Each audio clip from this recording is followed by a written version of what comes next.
William Morrow and HarperAudio present Moonraker, a James Bond novel by Ian Fleming, performed by Alex Kingston.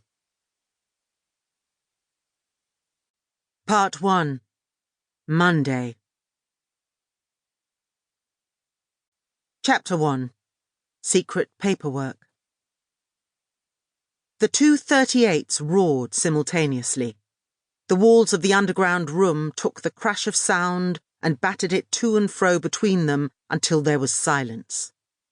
James Bond watched the smoke being sucked from each end of the room towards the central Ventaxia fan. The memory, in his right hand, of how he had drawn and fired with one sweep from the left made him confident. He broke the chamber sideways out of the Cult Detective Special and waited, his gun pointing at the floor, while the instructor walked the 20 yards towards him through the half-light of the gallery. Bond saw that the instructor was grinning. "I don't believe it," he said. "I got you that time." The instructor came up with him. "I'm in hospital, but you're dead, sir," he said. In one hand, he held the silhouette target of the upper body of a man, in the other a Polaroid film, postcard size. He handed this to Bond, and they turned to a table behind them on which there was a green shaded desk light and a large magnifying glass. Bond picked up the glass and bent over the photograph. It was a flashlight photograph of him. Around his right hand there was a blurred burst of white flame. He focused the glass carefully on the left side of his dark jacket. In the centre of his heart there was a tiny pinpoint of light. Without speaking, the instructor laid the big white man-shaped target under the lamp. Its heart was a black bullseye about 3 inches across.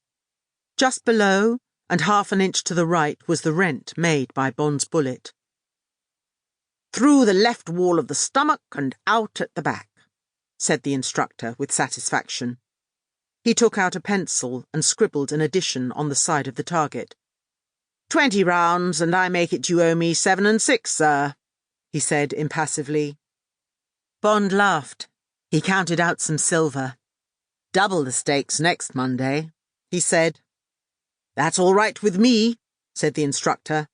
"But you can't beat the machine, sir. And if you want to get into the team for the Dewar Trophy, we ought to give the 38s a rest and spend some time on the Remington. That new long 22 cartridge they've just brought out is going to mean at least 7,900 out of a possible 8,000 to win. Most of your bullets have got to be in the X-ring, and that's only as big as a shilling when it's under your nose. At 100 yards, it isn't there at all." "To hell with the Dewar Trophy," said Bond. "It's your money I'm after." He shook the unfired bullets in the chamber of his gun into his cupped hand and laid them and the gun on the table.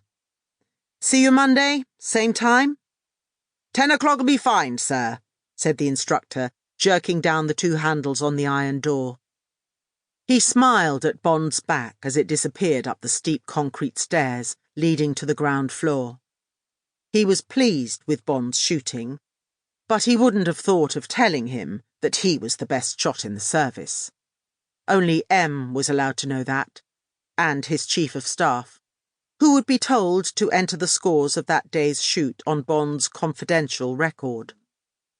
Bond pushed through the green baize door at the top of the basement steps and walked over to the lift that would take him up to the 8th floor of the tall, grey building near Regent's Park that is the headquarters of the Secret Service.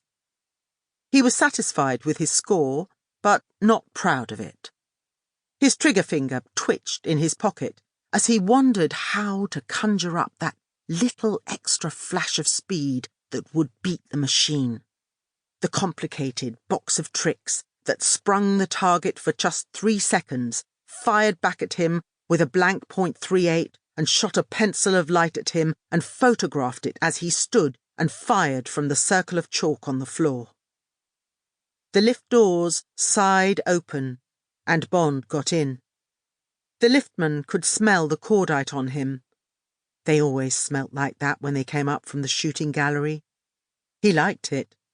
It reminded him Sample complete. Ready to continue?